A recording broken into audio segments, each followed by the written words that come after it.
तो हाँ जी, सत श्री अकाल सारे कितना हाल चाल, सारे ठीक ठाक। आई होप सारे ठीक ठाक होंगे। तो आज आपके साथ दो बातें करनी है, दोनों ही बहुत जरूरी है आपके लिए, बहुत ज्यादा।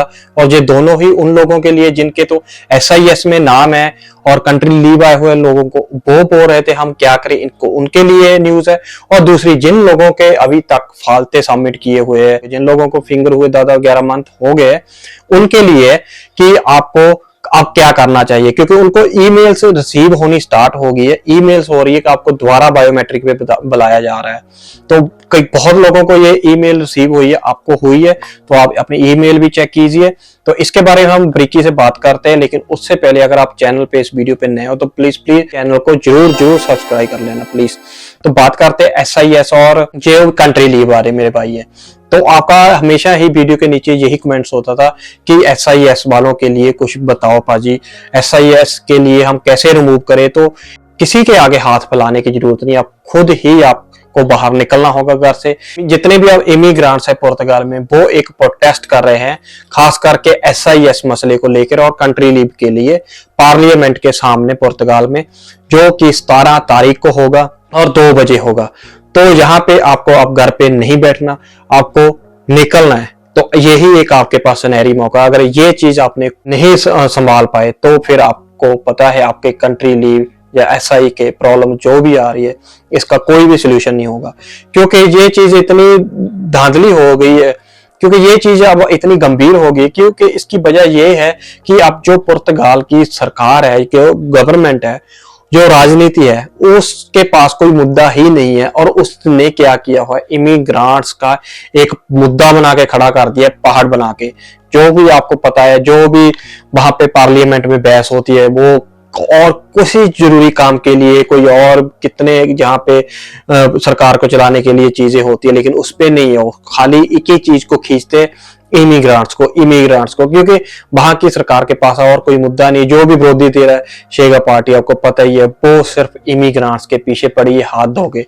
अब उन्होंने लोगों का वहां के जो बसनीक है उन ब्रेन वॉश कर दिया है कि जितने भी आपके यहाँ पे इमिग्रेंट्स आए हुए हैं और जो भी यहाँ पे महंगाई हो रही है, आपकी जॉब्स नहीं है आपके पास, उसकी वजह इमिग्रेंट्स ही है। जो लोग यहाँ पे आए हैं और यहाँ की पहले की सरकारों ने इनको पेपर दिए, जहाँ पे आने के लिए अलाउ किया, और उसकी वजह से अब आपके पास काम नहीं है, घर के रेंट महंगे हो गए, तो अब उनके दिमाग में ये भर दिया। और इसकी वजह से सब लोग धीरे धीरे इमिग्रेंट्स के खिलाफ हो रहे हैं। तो यही नहीं है, अब ये विरोधी नए से नया रूल लेकर आ रहे हैं। आपको पता है कितने लॉ लेकर आए थे एंटी इमिग्रेशन, जो कि कैंसिल हो गया। उन भले लोग थे, जो जज थे, जो स्पेशल कमेटियां थी, जो प्रेसिडेंट थे, जिनकी वजह से ये रद्द हो गया। क्योंकि प्रेसिडेंट का खुद भी पर्सनल भी बयान आया कि उसने बोला था कि मेरा पर्सनली ओपिनियन है कि ये लॉ सही नहीं है, अगर मेरे हाथ में होता तो मैं इसको कभी पास नहीं करता, लेकिन अगर ये स्पेशल कमेटी जो बनी है, जो जज जहां पे कोर्ट में स्पेशल में गया हुआ है, अगर वहां से पास होके आ गया तो मुझे साइन करने पड़ेंगे। लेकिन इस सबको पता है कि ये चीज हो रही है जो ठीक नहीं हो रही, लेकिन पर इनका अब IT सेल इतनी खतरनाक है, स्ट्रांग है, कि ये जो भी आपकी कोई नेगेटिव वीडियो इनके हाथ लग जाती है तो इस चीज को इतना उछालते, इतना यूज करते हैं कि ये हर किसी के दिमाग में यही भरने में सफल हो जाते हैं कि जो भी इस टाइम पे हालात है पुर्तगाल के, वो सिर्फ और सिर्फ इमिग्रेंट्स के कारण ही हुए। तो इसी वजह से ये SIS का मुद्दा है, अभी इसको सॉल्व नहीं कर रहे, जो कि होना चाहिए। ये इतना बड़ा मुद्दा नहीं है, ये लोग इनोसेंट लोग हैं, क्योंकि इन लोगों ने जहाँ पे रह के टैक्स पे किया, और इन लोगों को तो आप लोगों ने ही एक लॉ बना के रखा हुआ था कि आप यहाँ पे आओ, इमिग्रेशन आपके लिए ओपन है, तो आप यहाँ पे आके काम करो, लीगल रहो, टैक्स पे करो, और अब हम आपको पेपर देंगे। तो अब जब आपने खुद ही बोला था कि अब आप हमें पेपर देंगे, जहाँ पे रह के काम करो, तो जब लोग यहाँ पे आए और उन्होंने काम किया, जब आपकी बारी थी उनको रिटर्न, उनकी मेहनत का फल देने की, ये कार्ड्स देने के लिए, तो आपने एक नया रास्ता निकाल लिया कि जिससे आप उनकी मेहनत पे पानी फेर रहे हो, जो कि बिल्कुल भी सही नहीं है। इस चीज को कोई नहीं अच्छा माना। हाँ ठीक है, आपको ये फर्ज है, ये ड्यूटी है आपकी कि आपको चेक करना होगा, वेरीफाई करना होगा कि कौन सही है कौन गलत है, क्योंकि ये कोई भी नहीं चाहता कि अगर कोई भी क्रिमिनल पिछली किसी कंट्री में रह के आए, वहां पे कोई क्राइम किया, कोई नहीं ये चाहेगा ना कि उसके लिए खड़ा होगा कि उसको यहाँ पे पेपर दो आप। लेकिन आप उन लोगों के बारे में सोचो जो इनोसेंट है, जो अपनी फैमिली से दूर रह के, अपने माँ बाप से दूर रह के, अपने बच्चों से दूर रह के अपने अच्छे फ्यूचर के लिए यहाँ पे आए और जहाँ पे आके काम किया, आपके लिए हार्ड मेहनत की आपकी कंट्री की, और आपकी कंट्री की आर्थिक व्यवस्था में सुधार लेकर आए। और ये बयान भी आया था बैंक ऑफ पुर्तगाल के गवर्नर का कि हम इमिग्रेंट्स के बिना कुछ भी नहीं है। तो आप सोचो जो भी होगा हमारा, हमने आपके लिए क्या कुछ किया, और आपको टैक्स पे किया, जहाँ पे रह के काम किया, और हमने बायोमेट्रिक के लिए आपको फीसें भी पे की, सब कुछ किया। लेकिन अब हमें आप SIS का ऐसे दुत्कार नहीं सकते। हम लोग कोई क्रिमिनल नहीं है, इनोसेंट लोग है। आपको लगता है जिसकी फैमिली है इंडिया में, बुजुर्ग माँ बाप है, जिनकी बच्चे हैं वहां पे, वो कोई क्राइम करके आएगा और जहाँ पे वो अच्छे फ्यूचर के लिए है, उनको कुछ नहीं चाहिए आपसे, उनको यहाँ पे आपको लेबर चाहिए, वो यहाँ पे काम करेंगे और अपने फ्यूचर के लिए, अपने फैमिली के फ्यूचर के लिए जहाँ पे मर रहे, और कुछ भी नहीं है उनका मोटिव कि आपकी कंट्री को खा जाएंगे, मार देंगे या लूट लेंगे। तो ये चीज गलत फैलाई जा रही है हमारे इमिग्रेंट्स के ऊपर। तो ये चीज उन लोगों के लिए भी है कि जो यहाँ पे रह रहे हैं, वो सोच रहे हैं कि नहीं ये इंडियन का, ये पाकिस्तानी का, ये नेपाली का है या बांग्लादेशी का। ये सब प्रोटेस्ट इमिग्रेंट्स का रहे, और चाहे वो ब्राजीलियन हो या अंगोलन हो, ये हर एक का है। इसमें सब मुद्दे, सब शर्तें रखी जाएंगी सरकार के आगे, और हमें उनको एक सिर्फ और सिर्फ मैसेज देना है कि हम इनोसेंट लोग हैं, हम इमिग्रेंट्स हैं, हम कोई भी पीछे क्रिमिनल या कोई क्राइम करके नहीं है।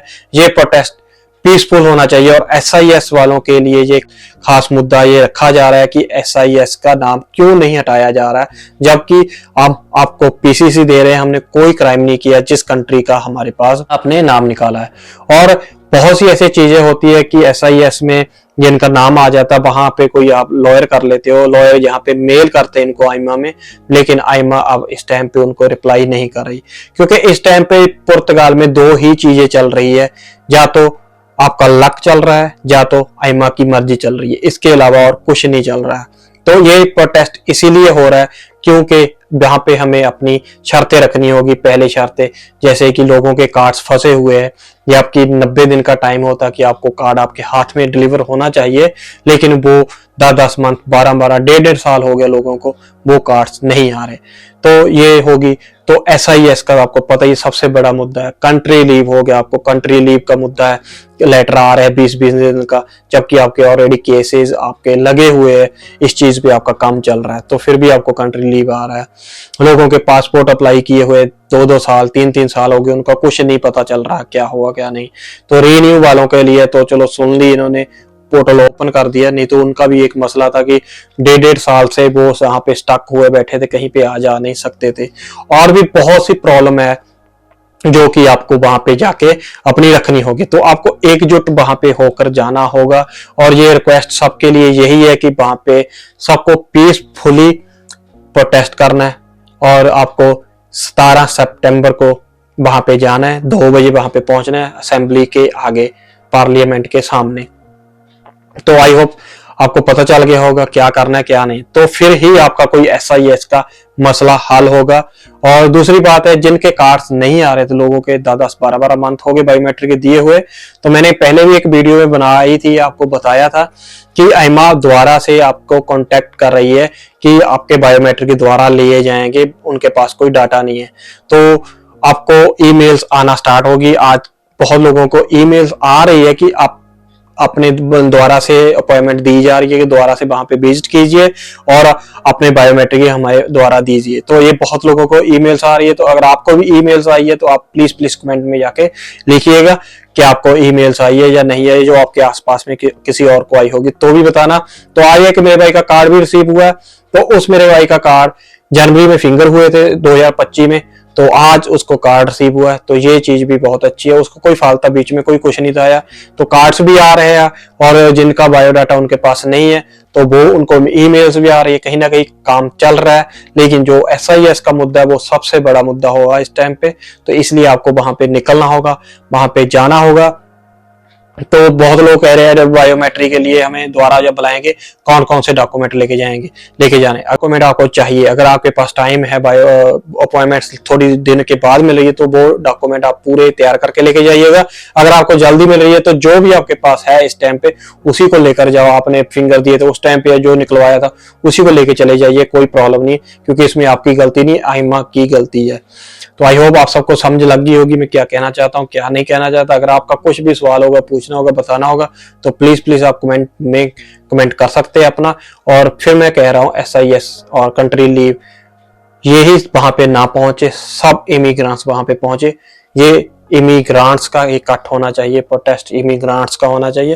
तो आप सब वहां पे पहुंचना और इस चैनल को भी ज्यादा सब्सक्राइब जरूर कर लेना, ताकि मेरी न्यू कोई भी अपडेट आएगी सबसे पहले आप तक पहुंच जाएगी।